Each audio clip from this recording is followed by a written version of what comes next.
ಈ ಕಾರ್ಯಕ್ರಮದ ಉದ್ದೇಶ ಏನು ಅಂತಂದರೆ, ಏನು ನಾವು ಹೈನುಗಾರರನ್ನು ಮತ್ತು ರಾಜ್ಯದ ರೈತರನ್ನು ಆರ್ಥಿಕವಾಗಿ ಸದೃಢಗೊಳಿಸುವಂಥ ಕೆಲಸವನ್ನು ಮತ್ತು ಬಲಶಾಲಿಗಳನ್ನಾಗಿ ಮಾಡಬೇಕು ಅಂಥೇಳಿ ಹೈನುಗಾರಿಕೆಯನ್ನು ನಂಬಿಕೊಂಡು ಜೀವನ ನಿರ್ವಹಣೆ ಮಾಡುವ ಎಲ್ಲ ರೈತರಿಗೆ ಇದು ಉಪಯುಕ್ತ ಆಗಬೇಕು.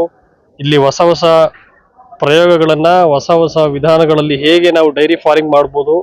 ಡೈರಿ ಫಾರ್ಮಿಂಗ್ ಅಂತಂದರೆ ಕೇವಲ ಆರ್ಥಿಕವಾಗಿ ಮುಗ್ಗಟ್ಟಿಗೆ ಸಿಗುವಂಥ ಬಿಸ್ನೆಸ್ ಆಗಬಾರ್ದು. ಅದರಿಂದನೂ ಕೂಡ ಡೈರಿ ಫಾರ್ಮಿಂಗ್ ಮಾಡೋದ್ರಿಂದನೂ ಕೂಡ ಎಲ್ಲ ರೈತರು ಆರ್ಥಿಕವಾಗಿ ಸಬಲರಾಗ್ಬೋದು ಮತ್ತು ದೇಶದ ಆರ್ಥಿಕ ಹಿತದೃಷ್ಟಿಯಿಂದ ಅವ್ರದ್ದು ಕೂಡ ಕಾಂಟ್ರಿಬ್ಯೂಷನ್ ಹೆಚ್ಚುವರಿಯಾಗಿ ಹೆಚ್ಚಿನ ಮಟ್ಟದಲ್ಲಿ ಕೊಡಲಿಕ್ಕೆ ಅವಕಾಶ ಇರಬೇಕು ಅಂತ ಹೇಳಿ ಪ್ರತಿ ವರ್ಷ ಒಂದೊಂದು ರಾಜ್ಯಗಳಲ್ಲಿ ಅವರು ಸಮ್ಮೇಳನವನ್ನು ಮಾಡ್ತಾರೆ. ಈ ವರ್ಷ ನಮ್ಮ ದಕ್ಷಿಣ ಭಾಗದಲ್ಲಿ, ಅದರಲ್ಲೂ ವಿಶೇಷವಾಗಿ ನಮ್ಮ ರಾಜ್ಯದಲ್ಲಿ ಈ ಸಮ್ಮೇಳನವನ್ನು ಆಯೋಜನೆ ಮಾಡಿದರು. ಹಾಗಾಗಿ ನಾವೆಲ್ಲರೂ ಕೂಡ ಕರ್ನಾಟಕ ಹಾಲು ಮಹಾಮಂಡಳದ ವತಿಯಿಂದ ಏನು KMF ನಂದಿನಿ ಬ್ರ್ಯಾಂಡ್ ಇದೆ, ಈ ಬ್ರ್ಯಾಂಡ್ ಇಮೇಜನ್ನು ಹೆಚ್ಚು ಮಾಡುವಂಥ ನಿಟ್ಟಿನಲ್ಲಿ ನಮ್ಮ ಎಲ್ಲ ರಾಜ್ಯದ ಎಲ್ಲ ಒಕ್ಕೂಟಗಳು ಮತ್ತು KMF ವತಿಯಿಂದ ನಾವು ಅವ್ರಿಗೆ ಸಹಕರಿಸಿದ್ವಿ ಮತ್ತು ಕೂಡ ಈ ಕಾರ್ಯಕ್ರಮದಲ್ಲಿ ಯಶಸ್ವಿಯಾಗಿ ಭಾಗವಹಿಸಿದ್ದೀವಿ.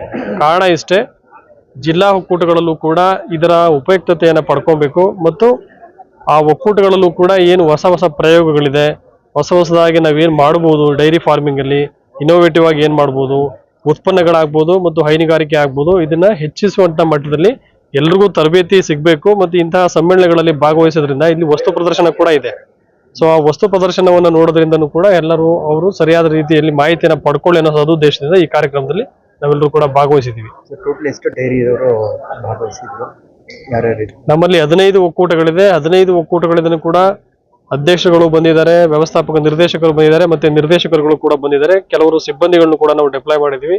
ಕಾರಣ ಇಷ್ಟೇ, ಇದು ಸಮ್ಮೇಳನ ಯಶಸ್ವಿ ಆಗಬೇಕು. ಜೊತೆಗೆ ಈ ಸಮ್ಮೇಳನದಿಂದ ಉಪಯೋಗವನ್ನು ಪಡ್ಕೋಬೇಕು ಅನ್ನೋ ಉದ್ದೇಶದಿಂದ ನಾವೆಲ್ಲರೂ ಕೂಡ ಡಿಪ್ಲಾಯ್ ಮಾಡಿದ್ದೀವಿ. ಎಲ್ಲರೂ ಬಂದಿದ್ದಾರೆ. ಹಾಲು ಉತ್ಪಾದಕರಿಗೆ ತಮ್ಮ ಸಂದೇಶ ಏನು? ಹಾಲು ಉತ್ಪಾದಕರಿಗೆ ನನ್ನ ಸಂದೇಶ, ಹೈನುಗಾರಿಕೆಯು ಕೂಡ ಒಂದು ಒಳ್ಳೆಯ ಉದ್ಯಮ. ಅದನ್ನ ಸರಿಯಾದ ರೀತಿಯಲ್ಲಿ ಬಳಸ್ಕೊಂಡ್ರೆ, ಸರಿಯಾದ ರೀತಿಯಲ್ಲಿ ನಾವು ಆ ಹೈನುಗಾರಿಕೆ ಕೃಷಿಯನ್ನು ಮಾಡಿದ್ರೆ ಆರ್ಥಿಕವಾಗಿ ಸಬಲರಾಗ್ಬೋದು ಮತ್ತು ಜೀವನ ಮಟ್ಟವನ್ನು ಸುಧಾರಣೆ ಮಾಡ್ಬೋದು. ಎಷ್ಟೋ ರೈತ ಕುಟುಂಬಗಳು, ಹೈನುಗಾರ ಕುಟುಂಬಗಳು ಈ ಹೈನುಗಾರಿಕೆಯಿಂದ ತಮ್ಮ ಜೀವನವನ್ನ ಉತ್ತಮಪಡಿಸ್ಕೊಂಡಿದ್ದಾರೆ, ಆರ್ಥಿಕವಾಗಿ ಉತ್ತಮಪಡಿಸ್ಕೊಂಡಿದ್ದಾರೆ ಮತ್ತು ದೇಶಕ್ಕೂ ಕೂಡ ಆರ್ಥಿಕವಾಗಿ ಇದರ ಒಂದು ಸದ್ಬಳಕೆ ಆಗ್ತಾ ಇರೋದ್ರಿಂದ ಎಲ್ಲರೂ ರೈತ ವರ್ಗ ಏನಿದ್ದೀರಿ, ಇವತ್ತು 10 ಲೀಟರ್ ಕರೆಯುವಂಥದ್ದು ಅಥವಾ 5 ಲೀಟರ್ ಮಾಡುವಂಥ ಉತ್ಪಾದನೆ ಮಾಡುವಂಥ ರೈತರು ಇನ್ನೂ ಹೆಚ್ಚಿನ ಉತ್ಪಾದನೆ ಮಾಡಿ ಹೆಚ್ಚು ಲಾಭ ಗಳಿಸಿ ಮತ್ತು ಆರ್ಥಿಕವಾಗಿ ಸಶಕ್ತವಾಗಬೇಕು ಅನ್ನೋದು ನನ್ನ ಮನವಿ.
ಮಗಳ ಮದುವೆ, ಕನಸಿನ ಸ್ವಂತ ಮನೆ, ಇದಕ್ಕೆಲ್ಲ ಹೆಂಗೆ ಹಣ ಹೊಂದಿಸ್ಬೇಕಂತ ಟೆನ್ಷನಲ್ಲಿ ಇದ್ದೀರಾ? ಇರೋ ಚಿನ್ನನ ಅಡ ಬಿಟ್ರೆ ಬಡ್ಡಿ ಮೇಲೆ ಬಡ್ಡಿ ಕಟ್ಟಬೇಕು. ಮಾರಿಬಿಡೋಣ ಅಂದ್ರೆ ಅರ್ಧಕ್ಕರ್ಧ ಕೇಳ್ತಾರಂತ ಆತಂಕದಲ್ಲಿದ್ದೀರಾ? ಟೆನ್ಷನ್ ಬಿಡಿ, ನೀವು ಅಡವಿಟ್ಟ ಚಿನ್ನವನ್ನ ಬಿಡಿಸಿ ನಿಮ್ಮಲ್ಲಿರೋ ಹಳೆ ಚಿನ್ನವನ್ನ ಇಂದಿನ ಆನ್ಲೈನ್ ರೇಟಿಗೆ ಕೊಂಡುಕೊಂಡು ತಕ್ಷಣ ನಿಮಗೆ ಬಾಕಿ ಹಣ ಕೊಡ್ತೀವಿ. ಕೋಟ್ಯಾಂತರ ಜನರ ಆತ್ಮವಿಶ್ವಾಸ ಹಿಂದೂಸ್ತಾನ್ ಗೋಲ್ಡ್ ಕಂಪನಿ, ಇದು ನಮ್ಮೆಲ್ಲರ ಕಂಪನಿ.